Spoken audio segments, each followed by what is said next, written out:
Video ಆಗ್ತಾ ಇದೆಯಾ?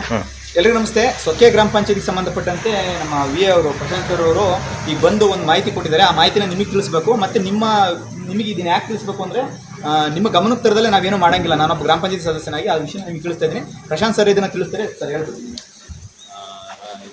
Sokke sir number 1 ಮತ್ತು 7 ಗ್ರಾಮ ಠಾಣ ಮಾಡಲಿಕ್ಕೆ. ಒಂದರಲ್ಲಿ ಸರ್ಕಾರಿ ಗೋಮಾಳ 14 ಗುಂಟೆ, 3 ಎಕರೆ ಸ್ಮಶಾನ ಅಂತಿದೆ. ಸ್ಮಶಾನ ರದ್ದುಪಡಿಸಲಿಕ್ಕೆ 39 ಸ್ಮಶಾನ ಮಾಡಲಿಕ್ಕೆ ಈಗಾಗಲೇ ಡಿಸಿಯವರು ಪ್ರಸ್ತಾವನೆ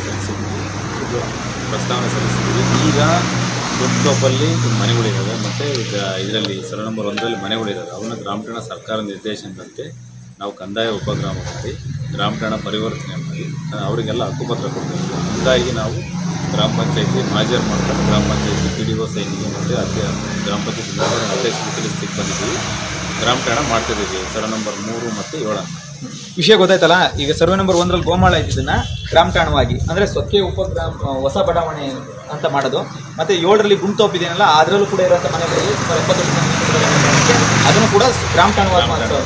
ಮತ್ತು ಆ ಸ್ಮಶಾನ ಏನಿತ್ತು ಆ ಜಾಗನ ಸರ್ವೆ ನಂಬರ್ 39ಗೆ ನಮ್ಮ ಪಂಚಾಯತಿ ಸರ್ವೆ ನಂಬರ್ 39 ಅದರಲ್ಲಿ ಸ್ಮಶಾನವಾಗಿ ಕಾಯ್ದಿರಿಸೋಂಥದ್ದು ಅಂತ ಹೇಳಿದರೆ, ಈ ವಿಷಯಕ್ಕೆ ನಾನು ಸಹಿ ಹಾಕ್ಬೋದು ಅಂತ ನೀವು ಹೇಳ್ಬೇಕಾದ್ರೆ ನೀವೆಲ್ಲರೂ ಹೇಳಿದರೆ ನಾನು ಸೈನ್ ಹಾಕ್ತೀನಿ. ಅದೇ ರೀತಿ ನಿಮ್ಮ ಹತ್ರನೂ ಬಂದು ಈ ವಿಷಯನ ಸರ್ ಕೇಳಿ ಸೈನ್ ಹಾಕ್ಸ್ಕೊಂಡು ಹೋಗ್ತಾ ಇದ್ದಾರೆ. ಈ ವಿಷಯ ನಿಮಗೆ ಗೊತ್ತಿರಲಿ ಅಂತ. Okay, thank you sir.